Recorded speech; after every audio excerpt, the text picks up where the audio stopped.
বিশেষ করে কলকাতার ছেলে ভালো করে মিশতে পারে না।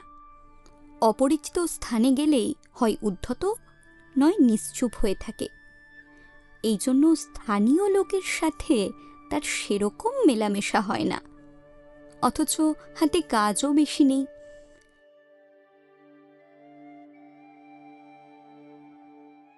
কখনো কখনো দু একটা কবিতা লেখার চেষ্টা করে, তাতেই এমন ভাব করেন যে দোদুল্যমান পাতা, আকাশের মেঘ দেখে যেন তার জীবন খুব আনন্দে কাটছে।